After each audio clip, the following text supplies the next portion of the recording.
인천전자마이스터고 친구들 반갑습니다. 국어 방현지 선생님입니다. 수업 시간에 예고한 바와 같이 5단원의 소단원 1은 선생님이 영상과 학습지를 제공합니다.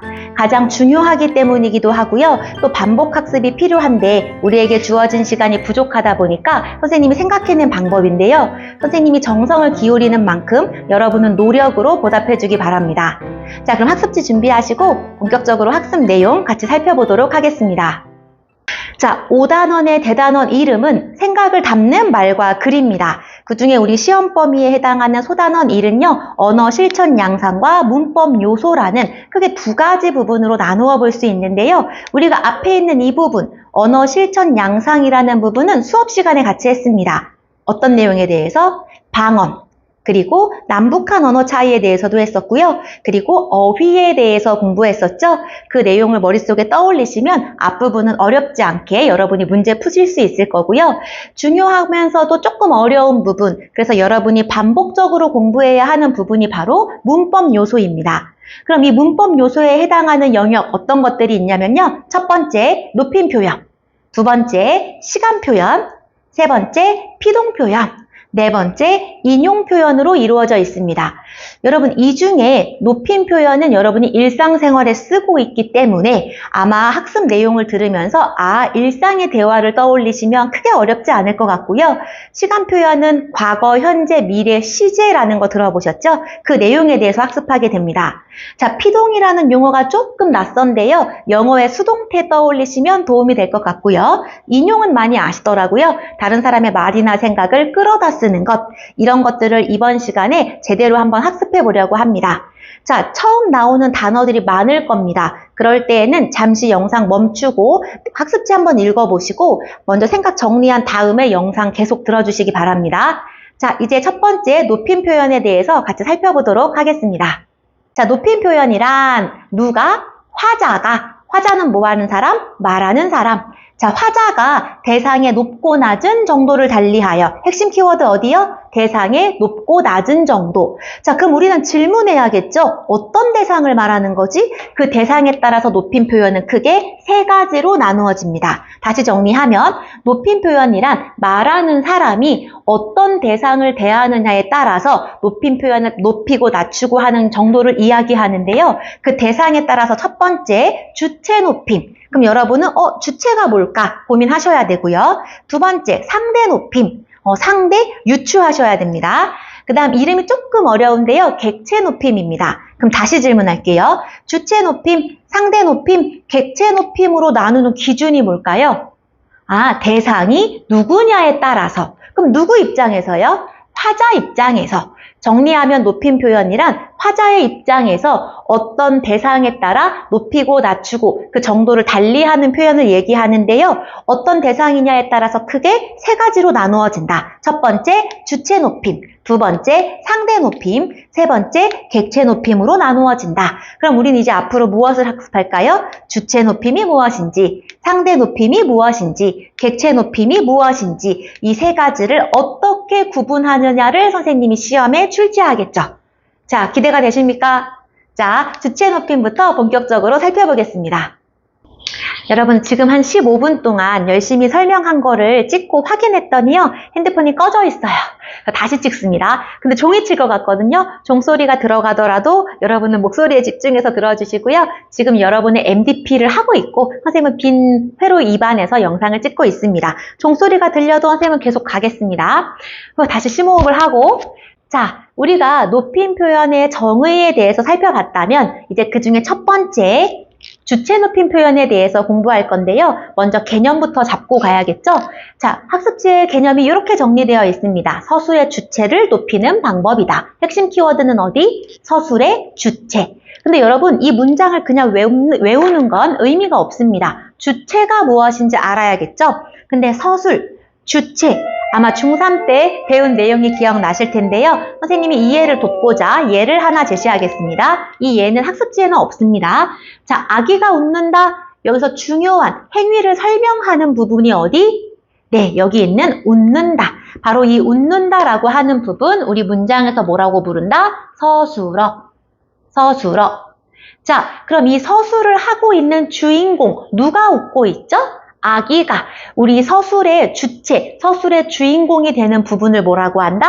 주어라고 합니다. 그럼 바로 이 아기라는 부분은 이 문장의 주인공, 주체인 주어가 되겠네요. 자, 그럼 여기서 아기는 높임의 대상인가요? 아니죠. 선생님을 화자로 봤을 때 선생님 입장에서 아기는 높임의 대상이 아닙니다. 그래서 이 문장에서는 높임의 표현이 드러나지 않죠. 자, 그러면 우리 주체가 무슨 뜻인지 알았다면 이제 정리해 볼 수 있겠죠. 주체 높임법이란 문장 성분 중에서 어떤 성분? 주인공인 주어. 문장 성분 중에서 주어에 해당하는 대상을 높이는 걸 뭐라고 한다? 주체 높임이라고 한다. 다시요. 자, 문장 성분 중에서 서술의 주체, 즉 그 행위의 주인공이 되는 주어를 높이는 표현을 뭐라고 한다? 주체 높임이라고 한다. 여기까지 개념 정리됐으면 예를 통해서 살펴보겠습니다. 자, 여러분 중요한 건 개념이 아니고요. 반드시 예를 가지고 공부해야 되죠. 학습지에 예를 제시했는데요. 먼저 여러분이 풀어봤으면 좋겠습니다. 아직 배우지 않았는데 어떻게 푸나요? 여러분은 풀 수 있거든요. 기본 지식, 또 평소에 썼던 높임 표현을 생각해서 먼저 학습지 풀어보고 그리고 영상 이어서 시청하시기 바랍니다. 자, 선생님이 제시한 예는 이 세 가지입니다. 할아버지께서 책을 읽으신다. 어머니께서 방에서 주무신다. 사장님께서 걸어오신다. 자, 밑에 딸린 문제 있었죠? 기억, 니은, 디귿에서 높임의 대상을 찾아 동그라미 하면 여러분이 하셔야 됩니다. 자, 이 문장에서 높임의 대상이 되는 부분을 찾아서 표시해보자 그랬는데요. 기억에서는 높임의 대상 누가 보이고요? 네, 할아버지가 보이죠. 선생님은 동그라미 하라고 했지만 네모를 했습니다. 그럼 두 번째 문장에서 높임의 대상이 되는 사람은 누구일까요? 그렇죠. 두 번째 있는 누구? 어머니. 자, 세 번째. 여러분 이거 아마 대답 잘할 것 같아요. 대부분의 98%의 친구들이 사장님 이렇게 할 텐데요. 자, 사장님이란 단어 사전에 검색하면 안 나옵니다. 그럼 뭐라고 검색할까요? 사장이라고 검색해야겠죠? 그럼 님과 사장은 떨어뜨려야 된다는 뜻입니다. 선생님이 중요한 힌트 드렸고요. 그럼 디귿에서 높임의 대상은 누구? 사장. 아, 그럼 여러분 밑줄치 동그라미 친 부분의 문장 성분은 무엇일까요? 서술의 대상이 되고 있는 각각의 부분 뭐라고 한다? 주어. 우리 앞에서 배웠던 주어가 되겠죠? 선생님 반 친구들이 교실에 온 것 같아요. 들어와! 그럼 지금 제시된 기억부터 디귿까지는 전부 어떤 높임 표현에 해당한다? 주어를 높이고 있는 주체 높임에 해당한다 라고 볼 수 있습니다. 근데 단순하게 어떤 높임법이냐를 파악하는 것은 하수고요. 그 높임법을 실현하기 위한 구체적인 문법적 표현을 여러분이 파악하는 것이 이번 시험의 관건이거든요. 그럼 이 문장 하나씩 분석해 보겠습니다. 자, 방금 앞에서 봤던 세 가지 예가 나와 있는데요. 문제는 이렇습니다. 기억, 니은, 디귿에서 각각의 대상, 어떤 대상? 할아버지. 두 번째, 어머니. 세 번째, 사장. 이 각각의 대상을 높이기 위해 사용한 표현 방법. 여러분은 할 수 있거든요. 여러분 먼저 영상 멈춰놓고 여러분이 밑줄 먼저 쳐봤으면 좋겠어요. 이 표현은 높임을 나타낸다라는 부분에 밑줄 치고 영상 봤으면 좋겠습니다. 자, 기억에서 높임의 대상은 누구죠?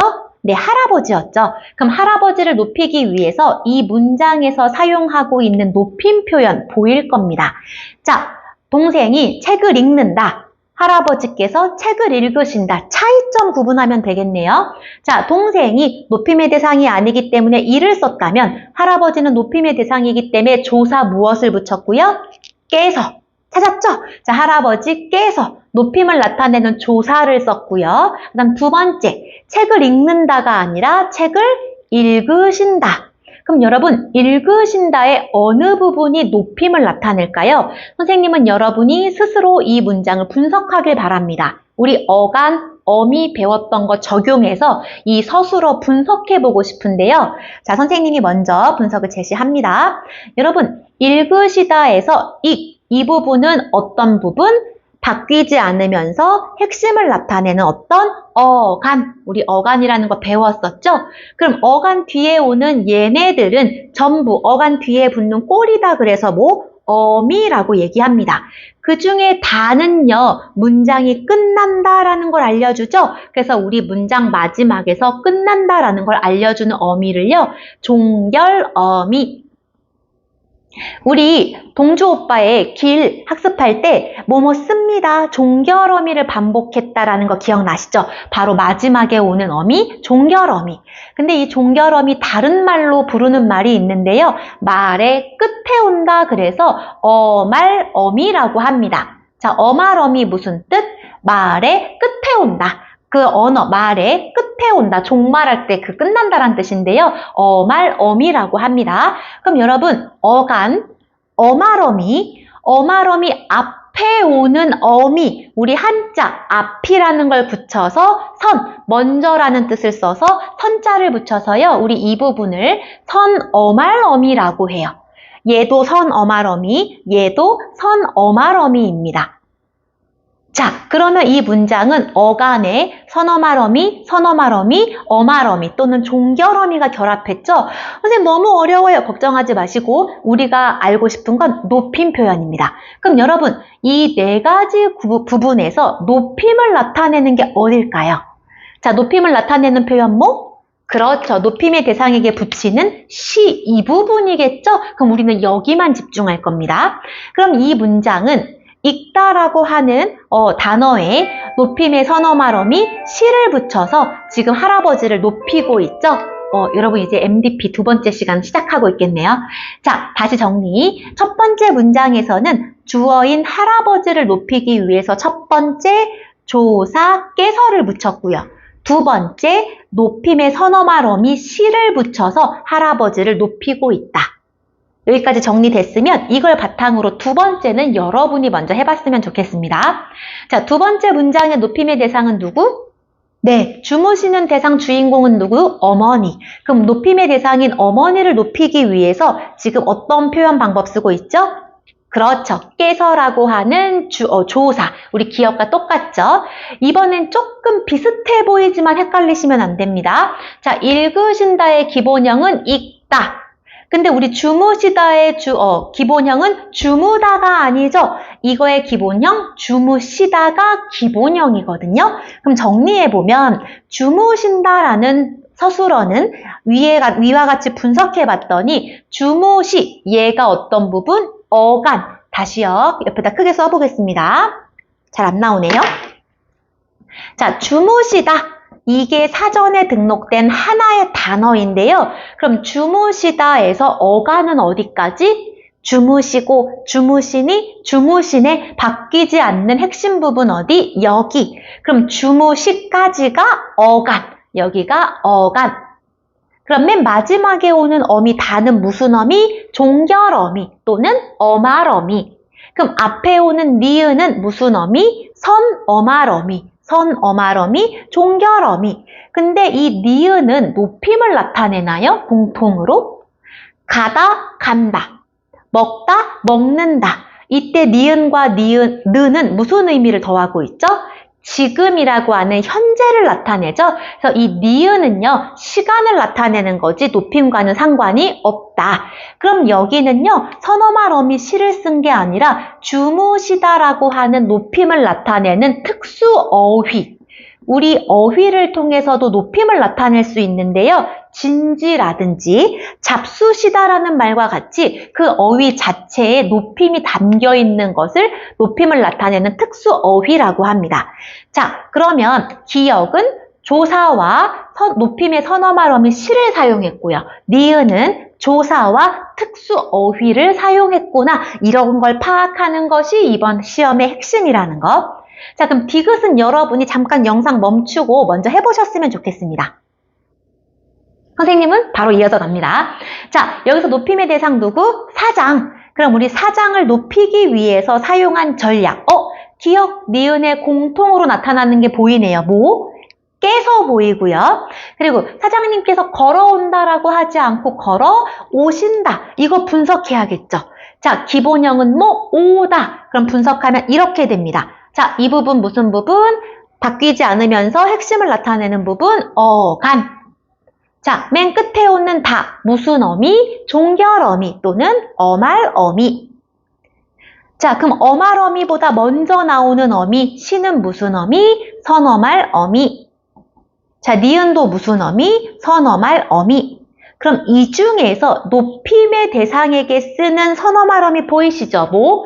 시. 아, 이 부분이 쓰였구나. 그럼 디귿의 시와 기역의 시는 같은 내용이겠네요. 근데 니은은 어땠어요? 주무시다가 하나의 단어라 특수 어휘로 구분했던 거 기억하시고요. 선생님 하나 더 있잖아요. 그쵸? 사장 하지 않고 사장님 뭘 붙였다? 님이라고 하는 접미사를 붙였죠? 선생님 지금 어려운 말 썼거든요. 접미사 뭔지 간단히 설명하겠습니다.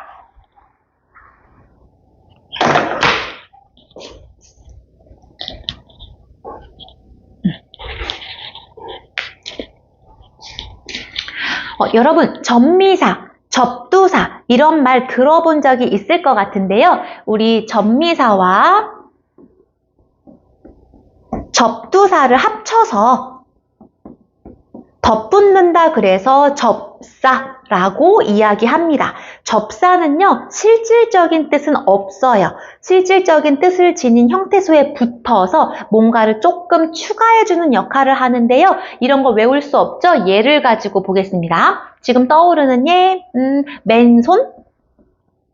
여러분, 맨손은 한 단어인데요. 여기서 실질 형태소 찾아주세요. 핵심 의미를 지닌 부분 어디? 손. 핸드라는 의미를 지니고 있죠? 그럼 여러분, 맨이라는 단어는 혼자 쓸 수는 없어요. 항상 어디 중요한 부분에 붙으면서 약간의 의미를 더해주죠. 어떤 의미? 맨손. 아무것도 가지고 있지 않고 아무것도 끼고 있지 않은 그냥 본래의 손을 우리 맨손이라고 하죠. 이렇게 실질 형태소에 붙어서 의미를 더해주거나 문법적 역할을 하는 친구들을 우리는 접사, 그 중에서 우리 핵심 부분에 앞에 왔기 때문에 머리 두자를 써서 접두사라고 해요. 그럼 접미사는 뭘까요? 미, 꼬리미, 어미할 때 중요한 핵심 부분, 실질 형태소 뒤에 붙는 부분이겠죠? 선생님이 이 단어를 예로 들어볼게요. 지우개. 여러분, 지우개라는 단어 어떻게 만들어졌을까요? 지우다라고 하는 핵심 부분, 실질 형태소에 덮개, 끌개, 지우개, 사물을 뜻하는 개라고 하는 접사가 붙어서 만들어진 단어인데요. 실질 형태소 뒤에 왔으니까 꼬리미자를 써서 뭐라고 한다? 접미사라고 이야기합니다. 즉 접미사는 실질적인 뜻은 없지만 실질적인 뜻을 지닌 단어에 붙어서 뒤에 붙어서 의미를 보조해주는 걸 접사라고 하는데요. 접미사라고 하는데요. 그럼 사장님 뒤에 붙은 이 님은 높임의 뜻을 추가해주는 꼬리, 지금 사장이라는 말이 뒤에 왔으니까 접미사가 됩니다. 어렵죠? 자, 이해가 안 된 친구들은 영상 다시 앞으로 보면서 스스로 복습하고 다음 내용 넘어갔으면 좋겠습니다. 선생님은 일단 칠판을 지우고요. 지금까지 분석한 예를 한눈에 볼 수 있게 정리해 보겠습니다. 자, 학습지에 여러분 글씨 또박또박 쓰셔야 됩니다. 자, 기역에서는 높임의 대상, 주어인 할아버지를 높이기 위해서 어떤 표현을 썼고요? 깨서라고 하는 주어를 만들어주는 조사를 썼고요. 그 다음 책을 그냥 읽는다가 아니라 읽으신다, 높임을 나타내는 선어말어미 시를 사용했죠. 자, 니은에서도 마찬가지로 높임의 대상인 어머니를 높이기 위해 깨서라고 하는 조사 사용했고요. 이번에는 기역과 다릅니다. 주무시다, 기본형이 주무시다거든요. 자, 높임을 나타내는 특수 어휘를 썼다. 디귿에서는요, 마찬가지로 깨서 사용했고요. 기역과 마찬가지로 오다가 아니고 오신다, 높임을 나타내는 선어말어미 시를 썼고요. 그 다음 기역, 니은에서 나오지 않았던 높임의 의미를 드러내는 접미사를 사용했습니다. 그럼 성격이 같은 거 묶어볼게요. 자, 깨서는 언제 사용한다고요? 주어를 높일 때. 자, 주어에 붙는 조사, 무슨 조사? 주격조사. 그럼 이 깨서는 높임의 주격조사구나라는 걸 알 수 있죠? 자, 첫 번째 이 문장들에서는요, 높임의 주격조사를 썼고요. 그 다음 기역과 디귿에 나오는 선어말어미 시, 높임을 나타내는 선어말어미 시를 쓰고 있다. 잘 기억하시고요. 자, 그렇지만 니은의 주무시다의 시는 따로 떨어지는 개념이 아니고요. 기본형 자체가 뭐다? 주무시다. 우린 이런 걸 뭐라고 표현한다? 높임의 의미를 담고 있는 특수 어휘. 예를 들면 진지, 잡수시다, 잡숫다 이런 말이 있습니다. 자, 님이라는 거 우리 핵심 실질 형태소 뒤에 붙어서 의미를 한정해 주는 거 접미사. 그럼 님은 무슨 접미사? 높임을 나타내는 접미사. 와, 그러면 기역, 니은, 디귿에서는요, 높임을 나타내는 방법 4가지를 사용하고 있죠. 자, 이제 정리를 한번 해보겠습니다. 정리 첫 번째 학습지 보셔야 됩니다. 주체 높임 표현이란 문장 성분 중에서 특히 무엇을 높이는? 주어를 높이는, 주어에 해당하는 대상, 즉 서술의 주체를 높이는 표현 방법이다. 주어라는 거 기억하시고요. 자, 이런 주체 높임을 실현하는 표현 방법, 방금 앞에서 4가지 정리했죠. 첫 번째, 주격조사, 할아버지께서, 선생님께서, 어머니께서, 높임의 주격조사께서.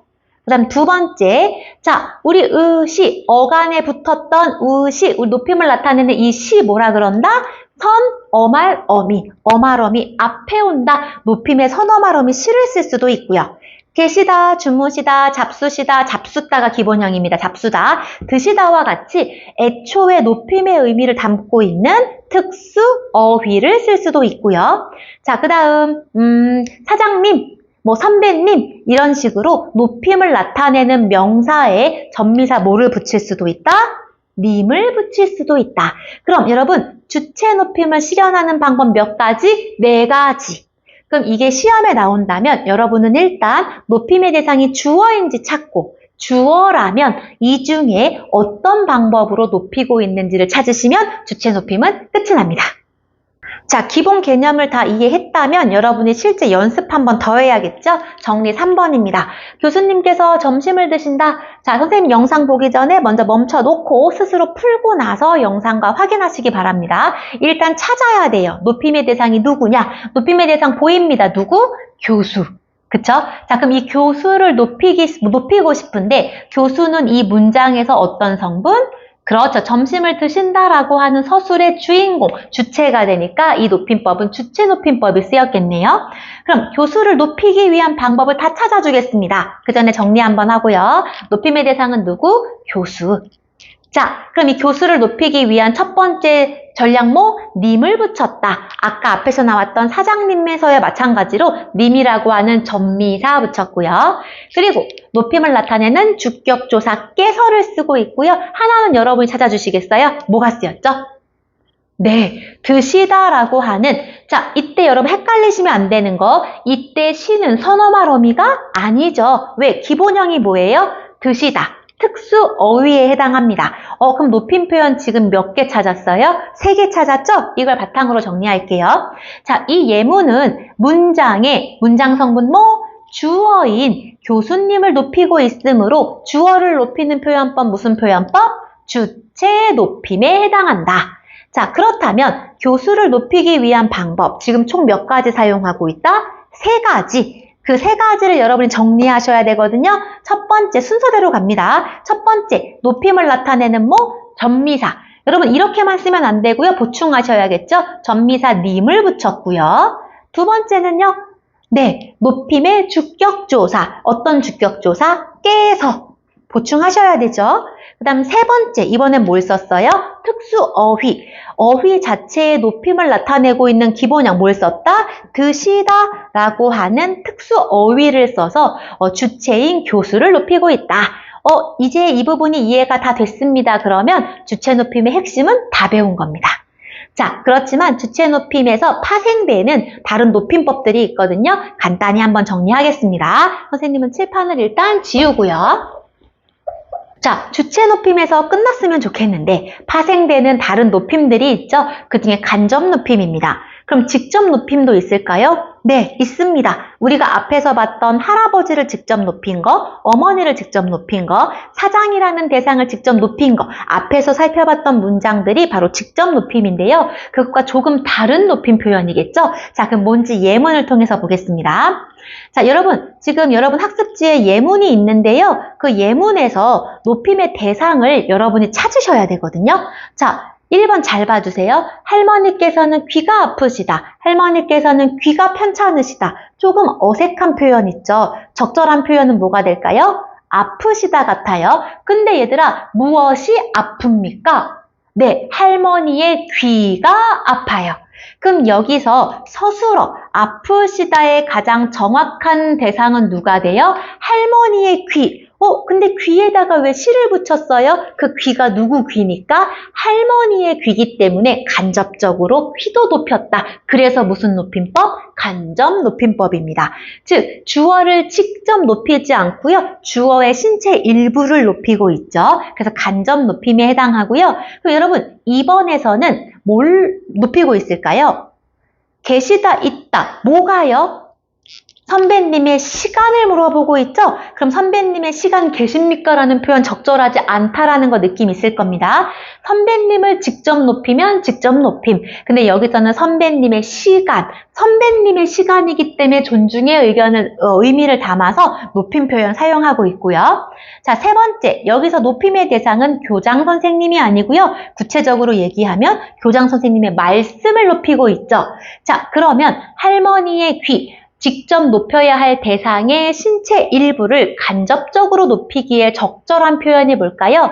할머니께서는 귀가 아프시다가 적절하겠죠. 만약에 주어인 할머니를 높이고 싶었다면 할머니께서는 편찮으시다라고 말했을 겁니다. 근데 여기서는 할머니보다 할머니의 신체 일부인 귀를 높이는 의미가 크기 때문에요. 아프시다라는 표현을 썼다라는 거 기억하시고요. 그럼 두 번째. 이번에는 선배님의 시간을 묻고 있습니다. 자, 선배님의 시간이 계십니까? 만약에 선배님을 높였다면 계시다라는 표현 올바르죠. 그렇지만 여기는 선배님을 직접 높이는 게 아니라 선배님의 시간을 높이고 있기 때문에 어떤 표현을 쓴다? 있으시다. 즉, 선배가 높임의 대상이니까 시간까지도 존중하는 의미로 간접 높임을 사용하고 있고요. 자, 교장 선생님의 말씀, 사실 말씀은 높임의 대상이 아니죠. 그렇지만 그 말을 하고 있는 교장 선생님에 대한 존중에 담아서 이 말씀도 간접적으로 높이고 있습니다. 만약 교장 선생님 계십니까? 라고 했으면 직접 높임이겠지만 교장 선생님이 하신 말씀을 간접적으로 높일 때에는 어떤 표현 쓴다? 있으시겠습니다. 근데 여러분, 교장 선생님이 지금 말씀하신다라는 팩트, 사실을 객관적으로 전달할 때에는요, 교장 선생님의 말씀이 있겠습니다라고 표현해도 가능합니다. 근데 높임의 의미를 담았을 때 간접 높임으로 있으시겠습니다를 표현을 쓸 수 있죠. 그럼 여러분, 좀 헷갈려요. 직접 높임은 뭐고 간접 높임은 뭔가요? 정리해 보겠습니다. 자, 간접 높임이라는 건요, 주제와 밀접한 관련이 있는 대상. 주체는 무슨 뜻? 주어. 즉, 문장에서 높임의 대상인 주체와 밀접한 관련이 있는 신체, 소유물, 가족, 생각이나 말 등을 높임으로써 주체를 말 그대로 간접적으로 높이는 것을 간접 높임이라고 합니다. 자, 그럼 정말 이해를 했는지 선생님이 새로운 예를 제시합니다. 할아버지의 머리는 하얗게 새셨다. 여러분 일단 서술어 봐주셔야 돼요. 하얗게 샜대. 색깔이 변했다는 뜻이죠? 그럼 변한 주인공이 누구예요? 할아버지가 변했어요? 아니죠. 엄밀히 말하면 무엇이? 할아버지의 머리가 머리카락의 색깔이 변했다는 뜻입니다. 근데 이 머리 누구 머리? 할아버지 머리. 근데 할아버지는 높임의 대상이니까 할아버지의 신체의 일부인 머리에도 높임의 표현을 담아서 간접 높임 쓰고 있죠. 어디에 간접 높임이 드러나요? 네, 이 부분이, 아이고, 표시가 이미 되어 있었네요. 앞에 NG가 났었다는 뜻이죠. 자, 새셨다. 기본형은 머리가 하얗게 새다. 그럼 이거 분석하면 어떻게 될까요? 머리 새다에 얘는 어감. 그 다음 맨 마지막에 오는 다 어말, 어미.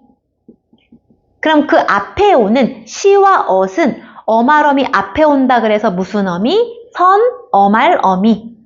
엇이라는 어미도 선, 어말, 어미. 그런데 여러분, 엇을 언제 붙여요? 먹었다, 갔다. 얘는 과거를 나타내는 선어말 어미고요. 우리가 궁금한 건 높임 표현입니다. 그럼 높임을 나타내는 선어말 어미 뭐가 쓰였다? 시. 그래서 지금 이 문장은 할아버지의 머리에 간접 높임을 담아서 선어말 어미 시를 썼구나. 간접 높임이구나 라는 거 이해했으면 문제 어렵지 않게 풀 수 있을 겁니다. 그럼 여러분, 우리 여기서 간접 높임의 특징을 엿볼 수가 있어요. 우리 아까 직접 높임 4가지 표현 방법 배웠죠?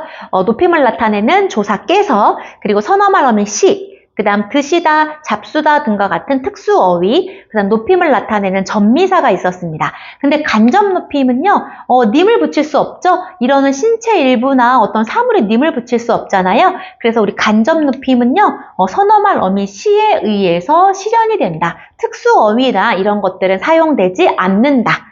특수어휘는 언제 쓰인다? 주체를 직접 높일 때. 간접 높임은 무엇을 활용해서 높인다? 선어말 어미 시를 활용한다. 라는 거 기억하셨으면 좋겠습니다. 자, 주체 높임의 마지막 부분입니다. 바로 주체 높임 중에서 말이 조금 어렵죠? 압존법이라는 표현 방법에 대해서 설명할 건데요. 국어 공부의 기본은 예를 가지고 공부한다. 자, 예를 제시했습니다. 할아버지, 아버지가 여기 힌트가 있죠? 오셨습니다라고 되어 있습니다. 아랫부분은 허용이고요. 위에 원칙에 해당하는 표현이 따로 있나 봐요.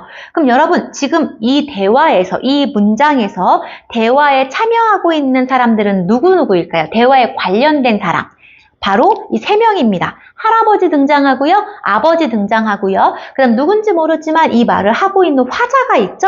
그럼 여러분 세 사람의 관계가 어떻게 될까요? 누가 가장 높을까요? 네, 할아버지가 가장 높죠. 그 다음 아버지입니다. 물론 화자에겐 아버지도 높은 사람이지만 그 말을 듣는 할아버지가 더 높죠. 그럴 때에는 아버지에 대한 높임을 낮춘다라는 것이 바로 압존법입니다.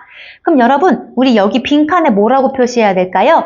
할아버지가 가장 높은 사람이니까 아버지에 대한 높임을 낮춘다. 그래서 오셨습니다가 아니라 할아버지, 아버지가 왔습니다라고 하는 것이 원칙이에요. 왜? 할아버지는 아버지보다 높은 분이기 때문에 아버지에 대한 높임을 낮춘다라고 이야기했습니다. 그래서 정의해보면요. 압존법이란 높여야 할 대상이지만 아버지 높여야 할 대상 맞아요. 그렇지만 이 말을 듣느니 할아버지가 더 높죠? 그럴 때에는 높여야 할 대상이지만 듣는 사람이 더 높다면 그 대상에 대한 높임을 낮춘다. 그 무슨 표현법? 압존법이라고 합니다. 그래서 왠지 할아버지, 아버지가 왔어요. 그럼 버릇이 없어 보이지만 이게 원칙에 해당하는 정확한 표현이라는 뜻입니다. 자, 주체 높임 이해가 되셨다면 영상을 잠깐 멈추고 지금까지 학습했던 내용 머릿속으로 한번 정리해 보셨으면 좋겠습니다. 주체 높임은 문장의 주체, 즉 주어를 높이는 것이다. 방법은 크게 네 가지가 있다. 첫 번째, 높임을 나타내는 주격조사 깨서, 그리고 높임의 선어말 어미 시, 그리고 드시다 아니면 잡수다 이와 같은 특수 어휘, 그리고 사장님, 선배님에 붙였던 전미사님, 이 네 가지 방법을 통해서 주체 높임을 실현할 수 있다. 자, 그런데 높임의 대상을 직접 높이는 게 아니라 그 대상의 신체 일부, 생각, 이렇게 부수적인 것을 높일 때 우리는 무슨 높임? 간접 높임이라고 한다. 간접 높임은 주로 무엇에 의해서 실현된다? 높임의 선어말 어미 시간이 있으십니까? 예문을 떠올리시면 좋겠죠? 그리고 압존법이라는 게 있었습니다. 자, 대화의 주체도 높은 사람이고 듣는 사람도 높은 사람인데 듣는 이가 더 높다면 높임의 대상이 되더라도 주체에 대한 높임을 조금 낮추는 것을 압존법이라고 했습니다. 자, 두 번째로 상대 높임입니다. 여러분, 주체 높임이 문장의 주체를 높였다면 자, 상대 높임은요? 네, 말하는 이 화자가 누구를? 상대를. 그럼 말하는 이의 상대는 누구? 청자, 듣는 이가 되겠죠? 듣는 이에 따라서 높이거나 낮추어 말하는 방법을 우리 상대 높임이라고 합니다. 자, 이번엔 누구를 대상으로? 내 말을 듣는 상대에 대한 높이고 낮추는 표현을 배울 건데요. 자, 문장의 종결 어미에 의해 실현된다. 우리 아까 종결 어미 선생님이 언급했습니다. 먹다. 종결 어미 어디 있어요? 다. 문장의 끝에 오는 마무리하는 어미를 종결 어미라고 하죠. 종결 어미에 따라서 높임이 달라진다. 여러분, 선생님한테 말할 때와 친구한테 말할 때 여러분이 사용하는 종결 어미 어때요? 다르죠? 그겁니다. 그럼 예문을 볼게요. 선생님, 식사하셨습니까? 너무 예의 바른 친구죠. 선생님, 식사하셨습니까? 자, 친구야, 점심 먹었니? 자, 큰 차이가 있어요. 자, 여기서 높임의 대상은 누구? 내 말을 듣고 계시는 선생님. 이번에 청자 누구? 선생님. 자, 선생님을 높이기 위해서 선생님 식사했어? 가 아니고 식사하셨습니까? 여기 종결어미 어디 있어요? 하셨습니까? 우리 윤동주의 시 길에 나왔던 마지막 종결음이 있었죠? 씁니까? 라고 하는 아주 높임의 가장 높은 단계의 종결어미를 사용했고요. 자, 두 번째, 친구야 점심 먹었니? 자, 친구는 높임의 대상이 아니죠. 그러니까 낮춤 표현에 해당하는 먹었니? 뭐뭐 했어? 했니? 이런 종결어미를 통해서 상대에 따라 다른 높임을 실현하고 있다. 자, 상대 높임, 누구를 높이거나 누구를 낮춘다? 내 말을 듣는 상대방을, 청자를. 자, 무엇에 의해서 달라진다? 종결어미. 식사하셨습니까? 식사했어? 종결어미에 따라서 높임 표현이 달라진다. 머릿속에 넣고 이제 예를 보러 가야겠죠? 여러분, 상대 높임, 문장의 종결어미에 의해서 실현된다 그랬죠? 그래서 우리 학습지 2페이지에 보시면요. 상대 높임을 실현하는 종결어미를 표로 정리했습니다. 아, 이거 다 외워야 되나요? 외우면 안 되겠죠. 일상생활에 여러분이 쓰던 표현이기 때문에요. 그냥 이해하시면 좋을 것 같습니다. 자, 공부할 때는 크게 보고 그 다음에 조금씩 범위를 좁혀가야 되죠? 자, 종결어미, 상대 높임을 실현하는 종결어미 크게 두 가지로 구분합니다. 무슨 채? 격식체와 비격식체. 아마 화면에 나오는 이 표가 작을 거예요. 여러분은 여러분 학습지를 보셔야 됩니다. 자, 문장에 상대 높임을 실현하는 종결어미 크게 몇 개로 나눈다? 두 개. 첫 번째, 격식체. 느낌 오죠? 격식을 갖춰서. 두 번째, 편안한 비격식체가 있습니다. 그럼 격식체는요, 빈칸 채워볼게요. 언제 쓰냐면요. 청자와 다소 거리를 두고 예의를 갖출 때나 우리 여러분 빈칸 채울 수 있을 것 같아요. 자, 격식체를 쓰는 상황 어떤 상황? 공식적인 또는 공적인 상황에서는요. 존댓말 쓰셔야겠죠. 그래서 여러분 가끔 어울림터에 이렇게 모였을 때 어떤 친구가 잘 들려? 이렇게 물어보는 상황을 선생님이 봤어요. 근데 여럿이 모였을 때는 공식적인 자리라고 봐도 되겠죠. 그럴 때는 잘 들리십니까? 잘 들리나요? 라고 물어봤으면 더 좋았을 것 같다라는 생각을 해봅니다. 반면에 비격식체 느낌 옵니다. 청자와 가깝고 친밀감을 나타내는 어떤 상황에서? 사적인 상황에서. 여러분은 선생님께 어떤 종결어미를 더 많이 쓰시는 것 같아요? 선생님이 경험을 토대로 봤을 때 혼날 때 여러분 대부분 격식체를 씁니다. 선생님 잘못했습니다. 선생님 죄송합니다. 아닙니다. 잘하겠습니다. 그럴 때는 가장 높임의 여러분이 종결어미를 쓰거든요. 그런데 평소에는 선생님들과 친밀감을 드러내는 상황이 더 많죠. 그럴 때는 선생님 오늘 예뻐요. 선생님 오늘 멋있어요. 비격식체를 참 많이 쓰는 것 같아요. 물론 선생님도 학생들과 비격식체를 통해서 얘기할 때도 있지만 수업할 때는 여러분 이해하셨습니까? 확인했습니까? 그럴 땐 선생님도 격식체를 쓰기도 하죠. 즉 상대 높임은 내 말을 듣는 사람을 높이거나 낮추는데 뭘 통해서? 종결어미를 통해서. 근데 그 종결어미 크게 구분하면 격식체와 비격식체로 나뉜다. 자, 이제 세분화해서 봅니다. 자, 격식체에 해당하는 종결어미가요, 크게 네 가지 등급으로 나눠집니다. 즉, 등급이라고 했죠? 표현이 적절한지는 모르겠지만요, 가장 높을 때, 평범하게 높일 때, 평범하게 낮출 때, 아주 낮출 때 이 네 가지 단계로 나눠지거든요. 요거는 잘 보셨으면 좋겠어요. 먼저 아주 높임에 해당하는 표현 하십시오체. 선생님 식사하십시오. 식사하셨습니까? 이런 게 바로 아주 높임의 종결어미고요. 그 다음 하오. 잘 안 쓰죠 여러분들은. 근데 사극을 보면 좀 많이 나오기도 해요. 그러시오. 이거 드시오. 이런 표현들 있죠? 그래서 하오체는요, 높임은 높임인데, 하십시오보다는 조금 낮은, 그래서 우리 예사 높임이라고 하고요. 자, 왠지 장인어른이 사위한테 말하거나, 높은 사람이, 윗사람이 아랫사람한테, 숙제하게, 어서 드시게, 이렇게 하게체를 쓰기도 하는데요. 이거는 아주 낮추는 건 아니고요. 아랫사람이지만 약간의 존중의 의미를 담아서 평범하게 낮춘다. 그래서 예사 낮춤이라고 합니다. 반면에 아주 낮춤, 우리 하십시오라고 하는 아주 높임이 있었죠? 그럼 아주 낮춤이 있겠죠? 뭐뭐 해라. 나 집에 간다. 너 집에 가니? 너 집에 가고 있니? 이런 표현들 아주 낮춤에 해당하는 헤라체. 그래서 상대에 따라서도 격식체에서도 등급이 나눠져 있다. 가장 높은 건 하십시오체. 가장 낮은 거 헤라체. 그 사이에 있는 평범하게 높이는 거 하오체, 평범하게 낮추는 거 하계체로 나뉘는구나. 자, 이런 종결어미에 따라 구분되는 높임 표현은 상대 높임이구나 라는 거 기억하시면 됩니다. 이거 하나하나 외우는 사람은 안 돼요. 하수입니다. 자, 반면에 비격식체도 있는데요. 두루 높임, 두루 낮춤. 비격식체는요, 두루두루. 자, 편안하게 높입니다. 선생님, 뭐 같이 공부해요. 같이 산책해요. 이럴 때 쓰는 두루 높임의 해요체. 그 다음 두루 낮춤의 해체. 친구한테 쓸 수 있죠? 야, 우리 산책해. 이런 표현들. 자, 상대에 따라서 우리 뭘 다르게 사용한다? 종결어미. 근데 종결어미는 크게 몇 가지로 나뉜다? 종결어미를 구분할 때 격식체와 비격식체. 그 중에 격식체는 높임의 단계에 따라서 몇 가지? 네 가지.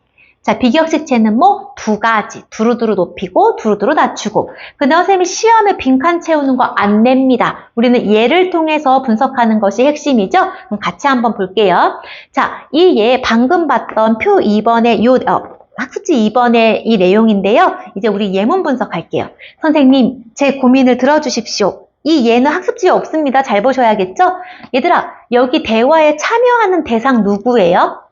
화자가 있고 청자가 있죠? 말하는 사람은 화자, 학생인 것 같고요. 듣는 사람은 선생님, 청자예요. 그럼 누가 더 높아요? 청자가 더 높죠. 그럼 청자인 선생님을 높이기 위해서 종결어미를 어떻게 썼는지를 봐야 됩니다. 선생님, 제 고민 들어줘. 안 되겠죠? 선생님, 제 고민을 들어주십시오. 자, 뭘 사용하고 있다? 아주 높임 하십시오체를 통해서 선생님, 듣는 이에 대한 높임을 표현하고 있다. 상대 높임의 예구나 라는 거 기억하시면 되고요. 지금 집에 가니? 자, 여기도 화자가 있고 청자가 있을 겁니다. 근데 느낌상 어때요, 얘들아?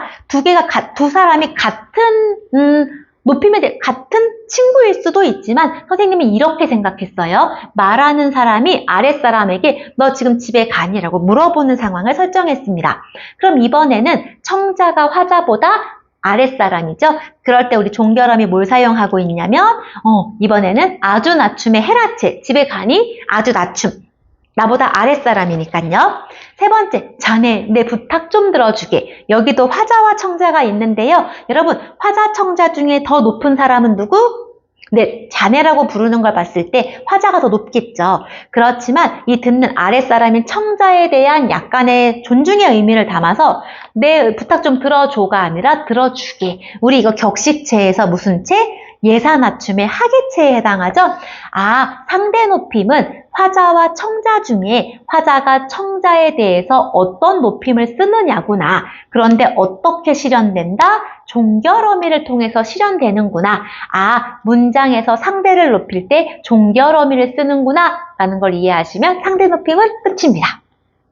자, 높임 표현 중 세 번째, 마지막이죠. 바로 객체 높임인데요. 아마 여러분이 가장 어렵게 느끼지 않을까 싶지만 우리 마이스터고 1학년 친구들 능력자인 거 선생님이 1회고사에서 확인했잖아요. 포기하지 말고 끝까지 같이 정복해 봅시다.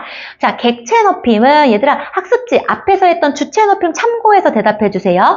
자, 객체 높임이란 서술의 객체를 높이는 방법이다. 핵심 키워드는 어디? 서술의 객체. 우리 아까 주체 높임은 서술의 주체. 근데 주체가 무슨 성분에 해당하느냐를 공부했었죠? 마찬가지입니다. 자, 서술의 객체라는 건요, 조금 어려울 것 같은데요. 문장 성분 중에서 여러분, 목적어나 그리고 부사어에 해당하는 대상을 높이는 방법을 우리가 객체 높임이라고 합니다. 그럼 객체는 무슨 뜻? 목적어나 부사어에 해당하는 대상이구나. 그럼 목적어, 부사어 기억 안 나요? 그럴 수 있으니까 간단하게 한번 살펴보도록 할게요. 자, 그렇다면 여러분 목적어와 부사어 분명히 중3 때 배웠지만 기억이 잘 나지 않죠? 어떤 문장 성분이었는지 간단히 짚어볼 건데요. 빵쌤은 1학년을 아끼신다. 자, 여러분 서술어 어디 있어요? 아끼신다. 누가? 주체는요? 빵쌤이요. 누구를? 자, 아끼는 대상이 되는 누구를에 해당하는 우리 이런 문장 성분 뭐라고 한다? 을을이 붙는 목적어. 목적어. 자, 이번에 부사어 간단히 정리할 건데요. 예를 들면 빵쌤이 누구를 떠올려 볼까요? 선생님 반의 대표인 지환이를 떠올려 보겠습니다. 지환이에게 사탕을 주셨다. 자, 여러분 서술어부터 찾는 겁니다. 이 문장의 서술어 어디? 주셨다. 누가 줬어요? 이 서술의 주체 빵쌤. 무엇을 줬어요? 사탕. 이 부분 목적어. 누구에게 줬어요? 서술어를 우리 수식하는 이 부분 부사어. 자, 목적어는 을을이 붙죠? 국어에서는 목적어를 을을을 통해서 파악하는 경우가 많은데요. 서술의 대상을 말합니다. 자, 우리 부사어는요, 서술어를 수식하는 부분이라고 생각하시면 되고요. 이 문장에서는 지환이에 해당하겠죠. 여러분 MDP 끝났나 보네요. 학생들이 몰려옵니다. 나머지 부분은 이어서 촬영할게요. 자, 여러분 선생님 옷차림이 바뀌었죠? 어제 찍던 영상에 이어서 오늘은 금요일이고요. 또 회로 2반 친구들이 이동 수업관 시간에 선생님은 빈 교실에서 이어서 촬영을 합니다.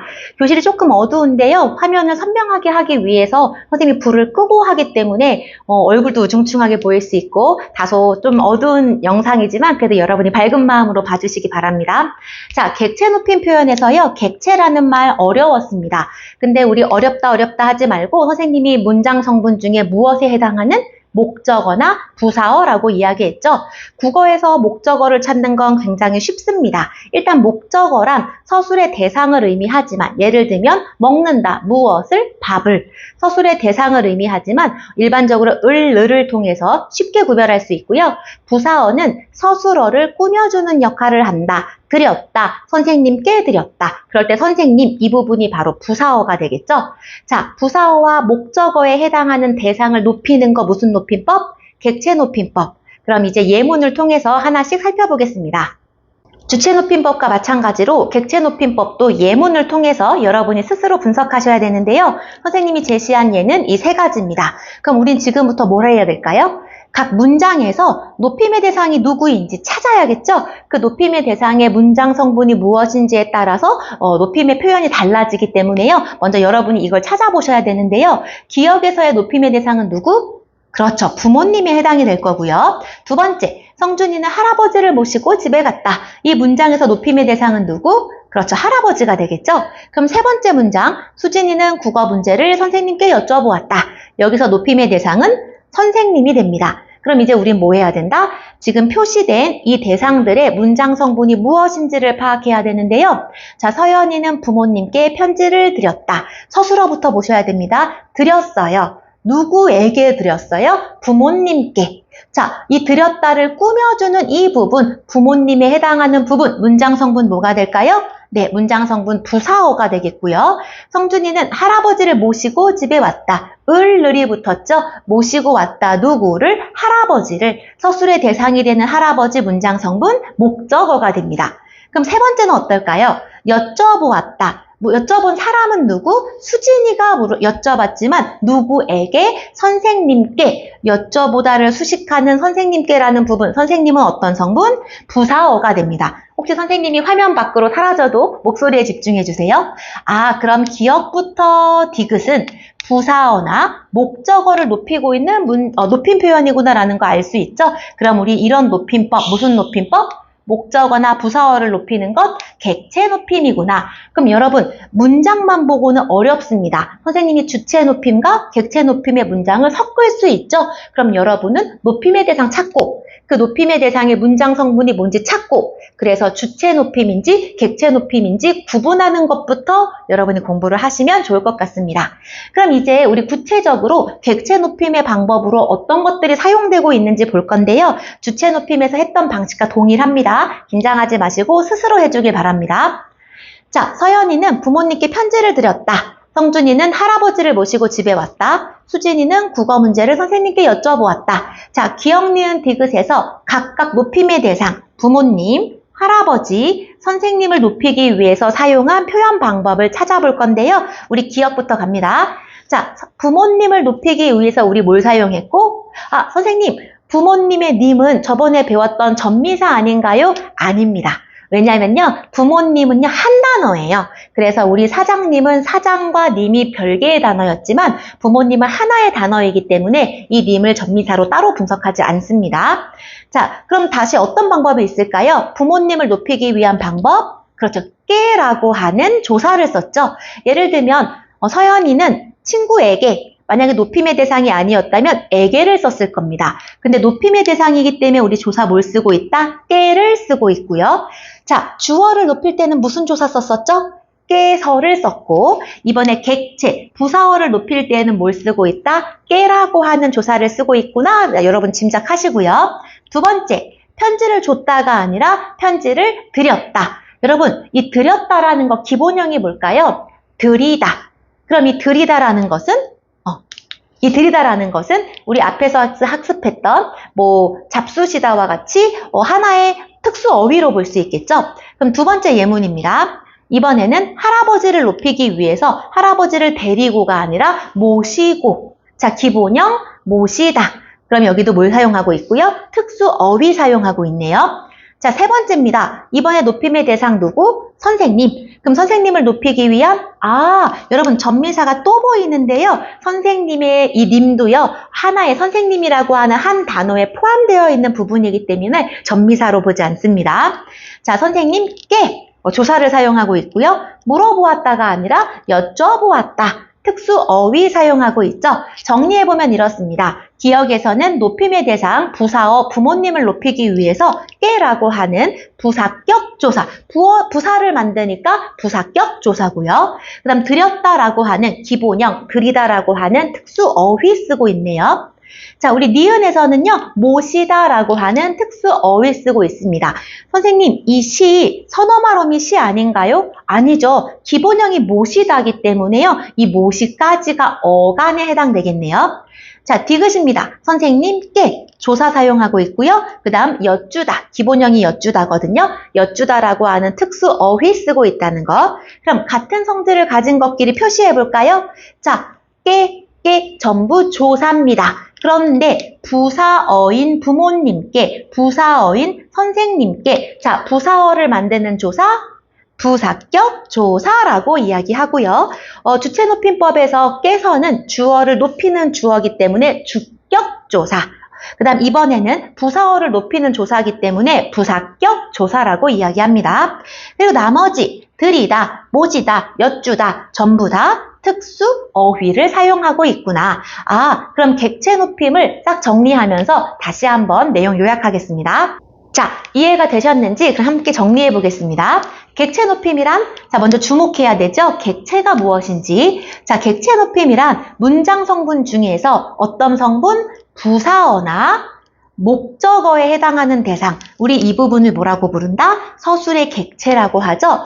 자, 부사어는 예를 들면 드리다, 누구에게? 선생님께. 자, 서술어를 수식하는 부분이라고 생각하시면 되고요. 목적어는 찬다, 무엇을? 서술의 대상이 되는 부분을 목적어라고 보면 되는데요. 목적어는 을르를 통해서 쉽게 구분할 수 있다 그랬죠.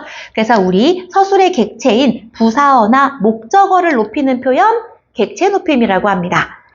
자, 그럼 두 번째, 객체 높임을 실현하는 방법에는 어떤 것들이 있을까요? 우리 예문에서는 두 가지 살펴봤죠? 첫 번째, 부사격 조사, 깨를 붙이거나, 자, 주체 높임일 때는 높임의 주격 조사 뭘 붙였고요? 깨서를 붙였고요. 이번에는 선생님께, 할아버지께, 어머니께, 자, 부사어를 높일 때는 부사격 조사 깨를 붙인다라고 이야기했습니다. 그리고 드리다, 모시다, 엽줍다 또는 여쭈다, 뵙다 등과 같은 특수 어휘를 통해서도 객체를 높일 수 있고요. 우리 3번 좀 헷갈릴 수 있죠. 부사어 또는 목적어인 명사에 전미사, 전미사 하면 우리 주체 높임에서 배웠던 뭘 떠올리자? 님. 선생님, 아까 선생님이나 부모님의 님은 전미사가 아니라고 하셨잖아요. 네, 그거는 한 단어가 맞습니다. 그런데 이런 예문 있을 수 있죠? 예를 들면 선생님이 예문을 한번 적어볼게요. 화면을 잠깐 깨끗이 하고요. 이 서류를 여러분이 회사에 취직을 했다고 가정해 봅시다. 이 서류를 대리님께 드리고 오세요. 라는 문장을 예로 들겠습니다. 자, 이 서류를 대리님께 드리고 오세요. 그럼 여기서 높임의 대상은 누굴까요? 네, 대리겠죠. 그럼 여러분 사전에 대리님 치면 나올까요? 안 나옵니다. 이때는 대리라고 하는 하나의 명사에 뭐가 붙었다? 높임을 나타내는 전미사 님이 붙은 거고요. 우리 아까 살펴봤던 부모님, 선생님은 아예 그 자체가 하나의 단어이기 때문에 전미사로 구분하지 않았던 거고, 주체 높임에서도 사장님, 그리고 선배님, 우리 이런 것들은 전미사가 붙은 단어였죠? 님, 님. 마찬가지로 님이라는 표현을 통해서도 자, 드리고 오세요. 누구에게? 대리님께, 대리님에게. 자, 서술어를 수식하고 있는 이 대리라고 하는 부사어를 높일 때 전미사 올 수 있다. 근데 앞에 예에서는 해당되지 않았다라는 내용이죠. 그럼 다시 한번 헷갈리지 않게 정리를 해보겠습니다.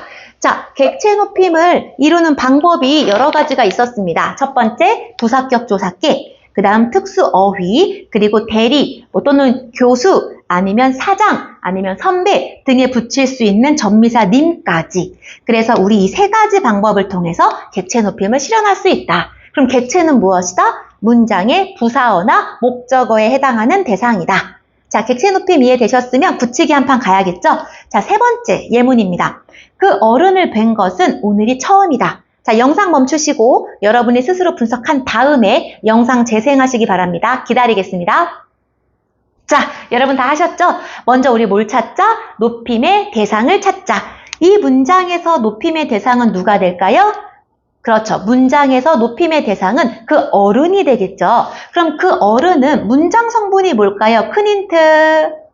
자, 그 어른을 뵌 것은 오늘이 처음이다. 뵈다. 누구를? 어른을. 자, 대상이 되면서 을르를 달고 있는 그 어른이 바로 을를 붙으면 우리 국어에서 뭐라고 파악한다?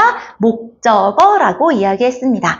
그래서 이 문장의 높임의 대상은요, 문장의 목적어인 그 어른에 해당이 되고요. 그럼 목적어를 높이고 있으니까 이 문장, 어떤 높임법? 그렇죠. 객체 높임에 해당한다. 여기까지 맞히셨죠? 그럼 계속 이어서 갑니다. 그럼 그 어른을 높이기 위해서 활용한 방법 뭐가 있을까요? 여러분이 스스로 찾으셔야 되는데요. 그 어른을 높이기 위한 방법, 선생님 눈에는 하나가 보이네요. 뭐가 보여요? 자, 여기는 높임의 조사는 없죠. 그 어른을 뵌 것은 우리 뭐가 보인다? 특수어휘. 어떤 거? 특수어휘 여기 나오지 않죠? 특수어휘 기본형 뵈다라고 하는 우리 높임의 대상이 아닐 경우에는 그 친구를 본 것은 이라고 말했을 겁니다. 근데 이번에 그 어른은 높임의 대상이기 때문에 보다의 특수어휘, 높임의 의미를 담은 어휘, 뵈다라는 말을 썼죠? 자, 이런 식으로 문장이 주어졌을 때 무슨 성분인지 어떤 높임에 해당하는지 그 높임을 실현하기 위해서 어떤 방법을 쓰고 있는지를 파악하는 것이 이번 시험의 핵심이겠죠. 다양한 예문을 통해서 다시 한번 복습해 보도록 하겠습니다. 그럼 이제 학습지에 있는 모든 내용을 살펴봤기 때문에 학습지에 없는 예문으로 여러분이 적용하는 연습을 하려고 합니다. 학습지에 없는 문장을 제시할 거니까요. 여러분은 연습장에 적으면서 같이 분석했으면 좋겠습니다. 스스로 하셔야 한다는 것 꼭 명심하시고요. 자, 첫 번째 문장입니다. 우리 할아버지께서는 항상 다정하시다. 우리 이렇게 문장 나오면 제일 먼저 뭐 찾자? 높임의 대상을 찾자. 자, 이 문장에서 높임의 대상은 누가 될까요? 그렇죠. 할아버지가 되겠죠? 그럼 할아버지의 문장 성분, 이 문장의 주인공이시죠? 다정함의 주체가 되기 때문에 할아버지 문장 성분은 주어가 되고요. 그럼 주어인 할아버지를 높이고 있으니까 무슨 높임에 해당하는지 스스로 대답하시면서 그럼 할아버지를 높이기 위한 표현 방법 찾아볼까요? 몇 개 보이세요? 네, 선생님 눈에도 2개가 보입니다. 그 중에 첫 번째, 깨서라고 하는 높임의 조사, 주격조사 쓰고 있고요. 또 다른 하나, 기본형 다정하다에 높임의 의미를 담고 있는 선어말어미 시를 붙여서 할아버지를 높이고 있구나. 그럼 이 문장은 주체 높임이면서 2가지 방법을 쓰고 있다라는 걸로 정리하시면 되겠네요. 자, 이렇게 술술 대답한 친구들은요, 이번 시험 웃으면서 볼 수 있을 겁니다. 자, 2번째 문장입니다. 조금 생각하실 거리가 있어요. 자, 할머니께서는 걱정거리가 있으시다. 자, 이 문장의 주인공은 누구예요? 할머니라고 자신있게 대답한 친구 있을 겁니다. 자, 할머니 문장 성분, 주인공, 주어가 되겠죠? 근데 여러분 잘 보셔야 돼요. 이 문장의 의미가 할머니가 있다라는 걸까요? 만약에 할머니가 존재하고 있다라는 표현을 하고 싶었다면 우리 어떻게 썼을까요? 할머니께서 집에 계신다. 아마 특수 어휘를 썼을 확률이 크겠죠? 근데 여기서는 특수 어휘 쓰고 있지 않고 잘 들여다보시면 뭐가 있어요? 네, 할머니가 있는 게 아니고 할머니의 걱정거리가 있는 겁니다. 선생님이 말을 천천히 하고 있죠. 자, 주인공인 주체를 직접 높이지 않고 주체의 신체 일부, 생각, 사물 이런 것들을 높이는 표현법이 있었는데 그게 뭔지 마음속으로 대답해 보시고요. 선생님은 계속 갑니다. 그런데 높임의 표현을 하기 위해서 우리 위에서와 마찬가지로 있다에 시를 썼죠? 선생님 또 있잖아요. 어디요? 깨서요. 맞습니다. 이 깨서도 높임의 표현인데요. 선생님이 일부러 표시하지 않았거든요. 왜냐하면 이 높임법과 이 높임법은 차이가 있잖아요. 그 차이를 강조하려고 일부러 여기에 깨서는 뺐습니다. 자, 그러면 선생님 설명 듣지 않고 답만 받아 적고 있던 친구들은 이 깨서는 높임이 아니구나라고 버려버릴 수 있지만 이 깨서 높임 표현 맞지요? 그런데 이 문장에서 실질적으로 높이고 있는 건 무엇이다? 할머니가 갖고 있는 걱정거리다. 선생님이 이 부분에 집중하려고 일부러 표시를 생략했다는 거. 그럼 이것과 이것은 조금 다르구나. 그 다른 지점이 무엇인지 대답할 수 있으면 공부는 끝난 거겠죠? 자, 세 번째 문장입니다. 선생님의 지금 상태를 나타낸 문장인데요. 선생님께서는 수업을 하신다. 자, 수업을 하는 주인공 누구? 선생님. 그럼 선생님은 바로 문장의 주인공인 주어가 되겠네요. 높임의 대상이기도 하죠. 그럼 지금 문장의 주어인 선생님을 높이기 위해서 몇 가지 표현 방법을 쓰고 있나요? 네, 첫 번째. 깨서라고 하는 높임의 주격조사 쓰고 있고요. 그 다음 두 번째, 기본형 하다에 선생님을 높이기 위해서 선어말어미 시를 쓰고 있죠. 지금 대답하는 친구들 있을 겁니다. 자, 네 번째, 아버지께서 진지를 잡수신다. 자, 이 문장의 주인공 높임의 대상 누구? 아버지. 아버지는 문장 성분이 뭐? 아버지는 이 문장의 주인공이니까 주어. 그럼 주어를 높이기 위한 표현 방법 몇 개 보인다? 선생님 눈에 3개가 보입니다. 첫 번째, 높임의 주격조사 깨서를 쓰고 있고요. 그 다음 아버지께서 밥을 이라고 하지 않고 아버지를 높이기 위해서 특수어휘 뭘 쓰고 있다? 진지라고 하는 특수어휘 쓰고 있죠. 자, 세 번째.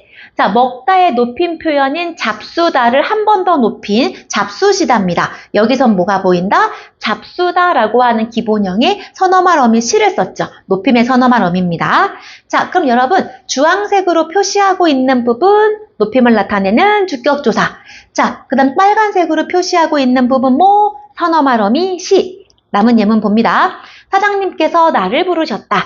자, 여기서 높임의 대상 누구? 사장. 자, 그럼 사장은 이 문장에서 어떤 성분? 주어. 그럼 주어인 사장님을 높이기 위해서 우리 무슨 표현 방법 쓰고 있다? 첫 번째, 우리 명사에 높임의 의미를 담고 있는 전미사 붙인다 그랬죠? 첫 번째, 님이라고 하는 전미사요. 그 다음 두 번째, 나를 불렀다가 아니라 부르시었다. 높임의 선어말 어미 시를 쓰고 있고요. 그 전에 선생님이 놓쳤네요. 사장님께서 주격조사를 통해서 사장님을 높이고 사장을 높이고 있고요. 그 다음 아까 방금 설명했던 부르다에 선어말 어미 시를 붙여서 부르셨다라고 해서 사장님을 높이고 있죠. 그럼 여러분 지금 여기 나온 예문들은 공통적으로 어떤 높임 표현인가요? 네, 전부 주어와 관련이 있습니다. 주어를 높이고 있으므로 이 문장은 공통적으로 나와라. 주체 높임법. 주체 높임법이죠. 그럼 어려운 질문 하나 하겠습니다. 이 예문에서 성격이 다른 하나를 골라주세요. 자, 전부 주체 높임법인데요. 성격이 다른 하나가 보입니다. 뭐가 있을까요? 자, 우리 할아버지를 직접 높였고요. 선생님을 직접 높였고요. 아버지를 직접 높였고 사장이라고 하는 대상을 직접 높였죠. 그런데 두 번째 문장은 어때요? 할머니가 가지고 있는 걱정거리를 높이고 있죠. 우리 이런 주체의 소유물, 신체 일부, 생각 이런 거 높이는 거 무슨 높임법? 간접 높임법. 간접 높임법도 주체 높임법에 들어갑니다. 그렇지만 성격을 구분하라고 했을 때는 차이가 있다라는 게 눈에 보이는 친구들은 주체 높임 끝. 자, 조금 어려웠죠? 어려웠던 부분은 다시 반복 학습하면서 이해해 보시고 어렵다 싶으면 학교로 와서 선생님께 꼭 질문하셔야 됩니다. 자, 두 번째 예문을 제시하려고 합니다. 예문을 통해서 분석하는 연습을 해야 시험을 부담 없이 볼 수 있겠죠? 자, 예문 나와라! 이번에는 할아버지와 손자의 대화 상황입니다. 선생님이 상황 설명을 했죠? 자, 손자가 이렇게 얘기합니다. 할아버지, 어머니께서 할아버지와 할머니를 모시고 공원에 산책 가자고 하셨어요. 문장이 길어요. 그럼 나오는 사람들도 많습니다. 그럼 우리는 파악해야 되죠.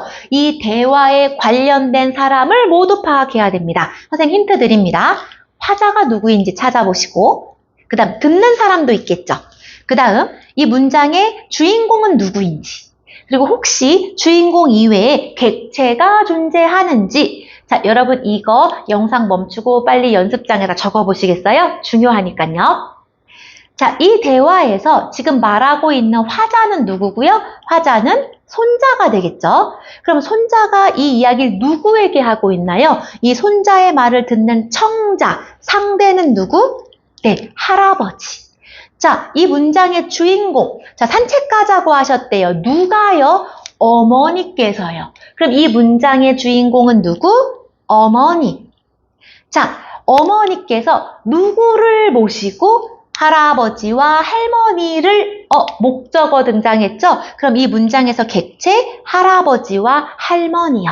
자, 그러면 각각을 실현하기 위해서 어떤 방법 쓰고 있는지 봐야겠죠? 자, 할아버지를 높이고 싶습니다. 할아버지는 지금 손자의 말을 듣고 있는 상대. 우리 상대를 높이는 표현법, 상대 높임법. 주로 무엇에 의해서 실현된다? 종결어미. 그래서 할아버지, 어머니께서 산책 가자고 했어가 아니라 뭐라고 했고요? 하셨어요. 여러분, 하셨어요. 뭐뭐요. 이런 것 두루 높임에 해당했죠? 비격식제에 해당했던 예문입니다. 자, 할아버지와 친근한 관계이기 때문에 비격식제 중에서 두루 높임을 통해서 하셨어요. 상대를 높이고 있고요. 상대 높임 하나 점검했습니다. 자, 그리고 이렇게 공원에 가자고 이야기한 주인공 누구? 어머니. 주체를 높이기 위해서 어떤 표현법 쓰고 있다? 어머니를 높이기 위해서 께서라고 하는 주체 높임을 나타내는 주격조사를 쓰고 있죠? 지금 잘 따라오고 계시나요? 자, 이번에 객체, 할머니와 할아버지를 높이기 위해서 뭐라고 했어? 공원에 데리고가 아니라 공원에 모시고 특수어휘 쓰고 있죠? 자, 그러면 다시 정리. 할아버지, 상대인 할아버지를 높이기 위해서 종결어미 활용해서 할아버지에 대한 높임 표현, 그렇지만 친근하니까 무슨 높임? 두루 높임을 써서 상대 높임을 실현하고 있고요. 상대 높임. 자, 그리고 이 문장을 산책 가자고 말한 주인공, 어머니를 높이기 위해서 뭘 쓰고 있다? 주격조사, 께서를 쓰고 있다. 그럼 여기선 무엇이 실현된다? 주체 높임. 주체 높임. 그리고 누구를 모시고 할아버지와 할머니를 모시고. 자, 이 문장의 객체에 해당하는 할머니와 할아버지를 높이기 위해서 우리 뭘 사용하고 있고요? 모시다라고 하는 특수어휘 쓰고 있죠? 특수어휘. 이 특수어휘를 통해서 누구를 높인다? 이 문장의 객체인 할아버지와 할머니. 그럼 이 높임, 이 부분에서는 객체 높임도 드러나네요. 아, 그러면 이 예문에는 모든 높임법이 다 드러납니다. 그럼 여러분은 선생님이 설명했던 거에 의존하지 마시고, 자, 화면 멈춰놓고 다시 한번 어떤 대상이 나오는지, 높임의 대상을 다 파악하시고 각각의 대상을 높이기 위해서 어떤 표현법 쓰고 있는지를 분석하시면 이번 높임 표현은 끝이 납니다. 자, 여러분, 영상이 거의 1시간이 넘을 것 같아요. 아마 지루해서 몸을 비비꼬면서 본 친구도 있겠지만 집중한 친구들은 시간이 금방 갔다고 느낄 텐데요. 가끔 국어 시간 빨리 간다고 말해주는 친구로 인해서 선생님은 참 힘이 납니다. 이번 영상도 그랬길 바랍니다. 자, 여러분에게 고마운 마음을 담아서 문장 수집가인 선생님이 문장을 선물합니다. 선생님이 함께 나누고 싶은 문장은요, 바로 이겁니다. 묵묵히 준비한 자에게 반드시 때는 찾아온다. 나도 똑같이 노력하는데 내 친구만큼 결과가 안 나온다고 낙담하지 마시고요. 열심히 준비하면 반드시 때가 찾아옵니다. 근데 열심히 준비한 자만이 찾아온 때를 느낄 수 있거든요. 여러분이 모두 묵묵히, 그렇지만 금방 찾아올 그 때를 즐기는 사람들이 됐으면 좋겠습니다.